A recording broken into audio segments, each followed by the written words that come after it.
Are you tired of hitting roadblocks in your dating life? Join me for a free masterclass where I'll be revealing the 3 nice guy dating patterns that turn women off and what you should be doing instead. Unlock the secrets to creating genuine attraction. Click the link in the description to sign up now. You know, guys get really annoyed when women say things to them like, "Oh my God, you'd be such a great catch. Oh my gosh, you're like the person that every girl would dream of having. You'd make the perfect boyfriend, perfect husband. But you know what? I just can't. But somebody else can, but I can't do that."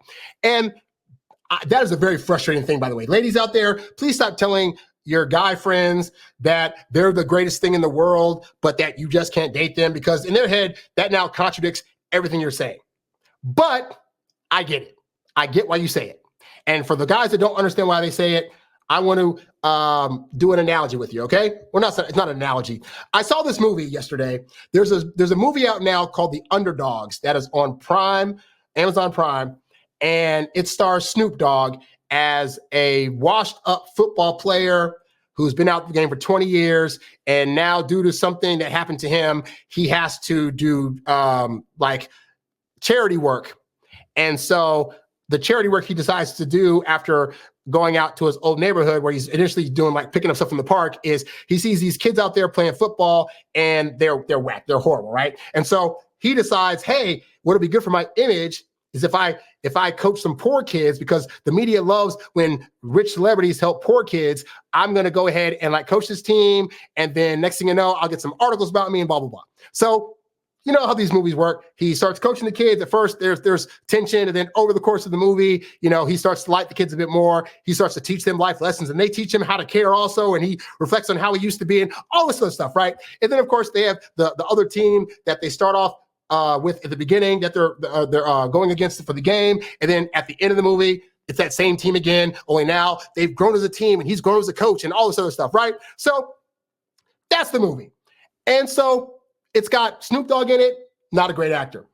It's got Mike Epps in it, a very, very much an over actor. It's got, it's weird for me because like Snoop Dogg was cursing at the kids in the movie. So I was like, oh, this is kind of weird for me. Anyway, so I saw the movie, and as I'm watching the movie, like the amount of times that I laughed during this movie, I was like, that's funny, this is funny, this is hilarious, this situation, this thing. Like I was laughing the entire movie. And at one point I said, you know what? This is actually, I said, this is not a great movie, but it's a great movie. Like, it's great in the sense that it's making me feel things that I should feel for a great movie, like laughing. There are certain moments that were kind of poignant that almost seemed like they were like worthy of shedding a few tears or so. Like, the experience of the movie was actually, if you're looking at me from an outsider's perspective, was actually great. But if you were to ask me if this was a movie I would highly recommend, or that it was a movie that was a great movie overall, one of the best movies of all time, I'd be like, no, Snoop couldn't act to save his life. Mike Epps was overacted to the point that it darn near annoyed me. The kid characters were annoying. The girlfriend that used to know Snoop back in the day, they're trying to get back with, like, she's a typical actress that is just there for whatever. Like, I couldn't say it was a great movie. I could not say you should take 90 minutes out of your day to watch this movie. But I personally had a great time with that movie. Now, how does that correlate with what women are saying to you? Right? Women are saying to you, you're such a great guy. Oh my God, you're so funny. You're likable. You're charming, all this stuff. But I just can't see myself wanting to date you. And what is that thing that's not allowing her to make the decision to want to be with you, in spite of the great time you guys have, the jokes you show between each other, the hangouts you guys have, going to the movies and going to you guys' place to actually do Netflix and chill, like you're actually watching a movie, you're actually eating food, you're not hooking up. Like, what is that thing? If it's anything like this movie that I just saw, it's the polish.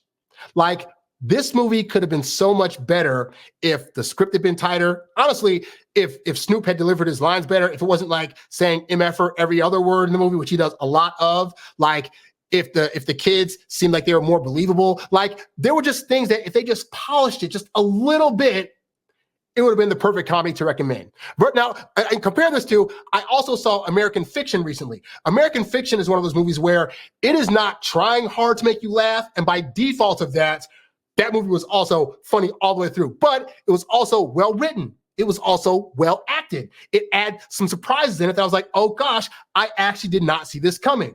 And so if you were to ask me, hey, should you see American Fiction? I'd be like, you need to go out and get a ticket. You need to go buy a ticket for that right away. It is a fantastic movie.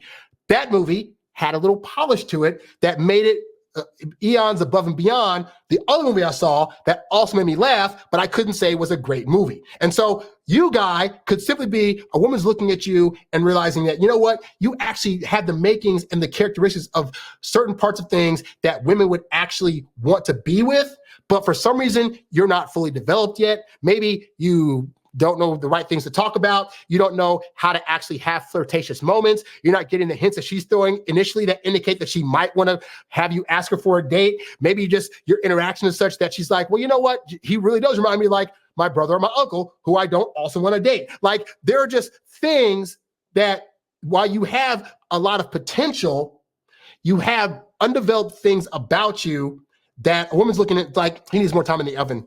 Like, no, like, he makes me laugh, but in a weird way, or we have a good time together, but like, I still get that vibe of like, he's not quite confident in himself, or maybe you're a guy that like, you're fun to hang around, but you don't have a lot of dreams, or you drink a lot, like it'd be a bunch of other stuff, right? But the point is that, so when women say that to you, it's going to be very, very hard to not take it as an insult, because it definitely sounds like one, but just take that as feedback. Take that as, for whatever reason, there's a certain part of you that needs to be worked on, that doesn't have a full shine yet, but that if you were able to do that shine, then maybe you don't get her, but going into the future, you'll be able to get other women that will actually be able to reap the benefit of you doing the work on yourself. Hey, I'm a great dater now. When I first started out, I was not great. I was nervous. I was apprehensive. I was anxious, but I was still like a funny, jovial guy. I knew how to tell jokes. I had a lot of women friends, so at the very least, I knew how to make women feel comfortable around me to want to be around me, or be the guy that they trust to tell all their, horror stories to about dating, or,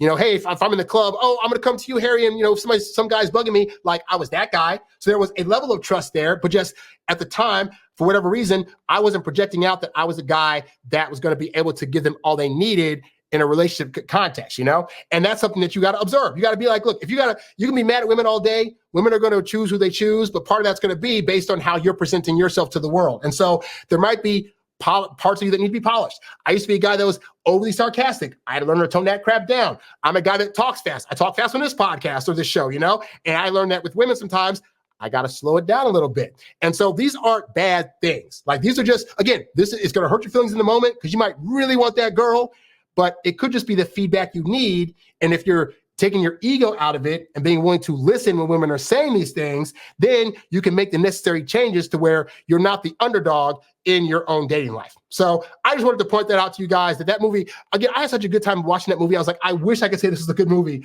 but I get it. And I was just like, it's not a good movie, but I thought it was good. This is probably how women feel when they're saying to a guy friend, like, because, women are fighting the thing of like, I really, really wish I could like this guy. Like, he's so perfect. He's such a great friend to me. I know he would care for me, but it's just something.